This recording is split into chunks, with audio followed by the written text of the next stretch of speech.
Voila! In view, a humble vaudevillian veteran, cast vicariously as both victim and villain by the vicissitudes of fate. This visage, no mere veneer of vanity, is a vestige of the vox populi, now vacant, vanished. However, this valorous visitation of a bygone vexation stands vivified, and has vowed to vanquish these venal and virulent vermin, vanguarding vice and vouchsafing the violently vicious and voracious violation of volition.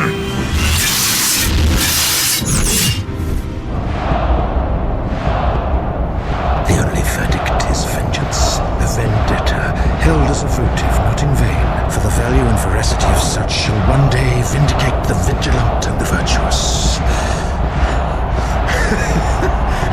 Verily, this vicious swirls of verbiage veers most verbose, so let me simply add that it's my very good honor to meet you, and you may call me V. Are you like a crazy person? Good morning and welcome to the Regular Guy Vikings channel. Thank you once again so much for visiting, and here we go with another episode. This is going to be a game preview show. We have the Vikings and Falcons playing tonight on Sunday Night Football. It's going to be the Vikings home opener, and I'm very excited for this game. And so with this being a preview show, we're going to do our 5 things, and then we're going to do what we want, what we expect, and what we'll settle for. So let's go ahead and get into it.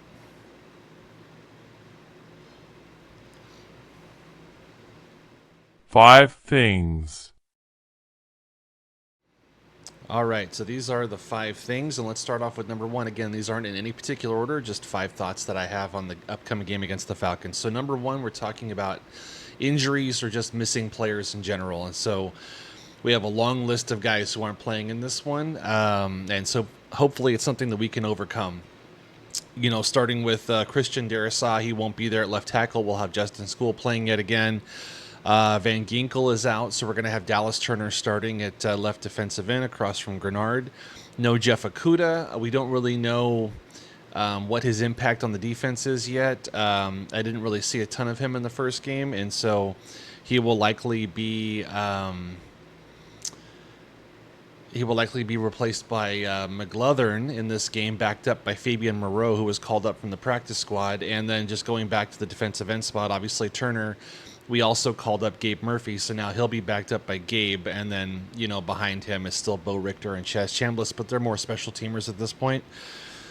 You also have Blake Cashman, who went on the short-term IR. He's out for the next 4 games, so obviously it's going to be Eric Wilson now, alongside Ivan Pace in the middle. Ty Chandler's out, so he's going to be replaced by probably Xavier Scott, who will now... I don't know if he'll necessarily see any running back duties, but he's definitely going to see time on the kickoff returns. And so depending on, the strategy of the other team and what the Falcons are going to do, we usually set up 2 kick returners back there with Miles Price and now Xavier Scott. So it wouldn't shock me if the Falcons actually kick towards Xavier Scott to see what kind of returns he has in him. And I think he showed a little bit in preseason, but we're going to find out what he's got. Most likely. I think the Falcons will probably kick toward him. And then, of course, there's Harrison Smith, who is, I think, questionable coming into this one. It's possible he will play, but even if he does play, it'll be in a limited fashion. So he's still more or less not quite all the way back. So that's going to mean, a lot more Theo Jackson, maybe even a little bit of Tavier Thomas on the back end. So we'll see what happens there. And then, of course, we're still without Jordan Addison serving a suspension. This is his 2nd game, so we've got 1 more to go, and then we'll finally get Jordan back. So just my thoughts on how this is going to impact the team. It's certainly going to impact, and it goes back to when I talked about my power rankings and why I had the Vikings ranked 17th instead of higher. Even like some of the national media had us higher than what I had them, even though I'm a bigger believer in the team. It had to do, one of the key, items that I think held the Vikings back from being ranked higher for me was that there was a potential for injuries this year. And obviously it's already cropping up this year. So I think that was something that we should have been a little bit concerned about coming in. And I don't think it was any kind of a secret, but I think a lot of people were hoping, hey, fingers crossed, the injuries won't hit us. Well, Clearly, they already are, and so it's something we're probably going to be dealing with all year. We just hope that our depth can, come in and play at least adequately in their absences. So you're going to have Justin SKOL, left tackle. Obviously, he did not look good last week. I think he, a majority of the time, went against Montez Sweat. And, Sweat got the better of him on multiple occasions. I think he did play better as the game went on, so hopefully he gets a little bit more comfortable this week. And hopefully McCarthy's a little bit more comfortable, too, getting the, working on his drop depths and getting the ball out a little bit quicker and things of that nature. So hopefully the school impact won't be as bad. Plus, I don't think that whoever's playing right defensive end for the Falcons is going to be anything near as good as what Montez Sweat gives the Bears.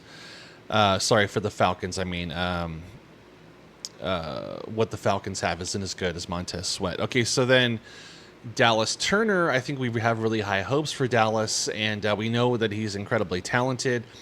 I had kind of opined in when I was thinking about the rosters that Dallas may serve as more of a quarterback spy. As it turns out, in the first game, he was not in that role whatsoever, so I was clearly off on that. It looked to me more like Blake Cashman was more of our, I don't even really think we had a spy in particular, but he was more of the guy responsible for getting the quarterback if he gets out of the pocket. And clearly Caleb Williams had a really big day running the football or scrambling. And so Blake wasn't really up for that challenge. And it looks like we're just not going to play that style. So anyway, that's really out the window, at least through 1 week. And of course, now with no Van Ginkel, this means that Dallas Turner is going to be in a pretty strict defense, edge rusher type of role in this one. So I'm hoping for a big day from Dallas. I'd really love to see him step up and come through with a big game. McLaurin replacing Okudah. Again, Okudah didn't really have a huge impact on last week's game. I don't really know how much he played. I think it might have been maybe a third of the snaps, somewhere in there. I think we do a lot with Metellus and replacing that third cornerback spot. But I've thought really highly of McLaurin over this past year and a half since we drafted him. And so if he does get in the game, I'm really hopeful to see what he can do. And then Xavier Scott replacing Chandler. I think we're really only going to see an impact there on kickoffs, and we'll see what he's got. I don't think he'll get much playing time. I think it's going to be the Mason and Jones show, as it usually is. Blake Cashman being out.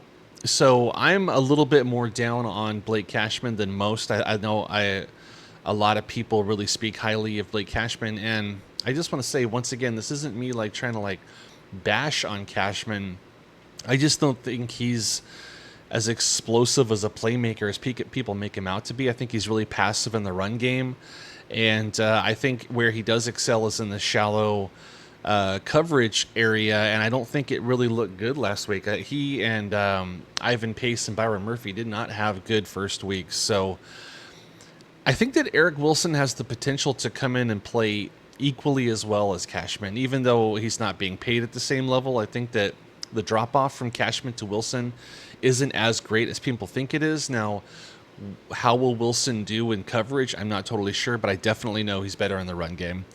Harrison Smith, maybe working in from time to time, might actually be kind of good, just from the perspective of he's just such a smart veteran player, and if there are some, I don't know, maybe intricate defensive plays Flores wants to run at certain points in the game, he brings in Harry and, fakes a blitz or does blitz or changes the coverage at the last second to try and confuse Penix and maybe causes a sack or a turnover or something. So Harrison Smith, I think, could have an impact in this game, even in a limited role. And then finally, we're continuing to be without Addison. I thought Naylor looked pretty good in the first game. Obviously, the passing game didn't really do much, but in his few chances, I thought he looked good. He drew a penalty. He got a long pass before halftime. And I really liked his blocking downfield also. I think he's actually a really underrated blocker. So I look for Naylor to continue to kind of at least play adequately in that number 2 role. And then I definitely want to see more from Adam Thielen. He just had the one drop and he caught the 2-point conversion. We're going to need more activity from Adam Thielen in this game, obviously. Okay, so number 2, can J.J. McCarthy and the Vikings offense capitalize on that amazing fourth quarter last week and start the game hot? Because I think this is a really important element of our team, is we really aren't the kind of team that can afford to get down early in games, especially. And this is kind of weird to say, but especially at home, because of the way that the Vikings crowd is, if they sense, if there's any kind of anxiety happening on the field, that anxiety will work its way into the crowd, and you can feel that tension in the crowd. And if the team gets down a couple of scores, it takes the crowd almost completely out of it. And so my hope is that the offense can start hot, get a lead, and then that allows the defense to really tee off in the pass rush and make Penix uncomfortable. The crowd's loud and the guys are on top of them, and that's really going to help us. I think it's possible that if we start off hot, we could actually kind of blow the Falcons out. Ultimately, I think we'll win by about a touchdown, but we'll see. Then that kind of leads me into the defensive line, the edge rushers, what kind of pressure we can get on Penix. So we had a lot of pressures last week, but we really need to close out on sacks and at the very least get hits on the quarterback.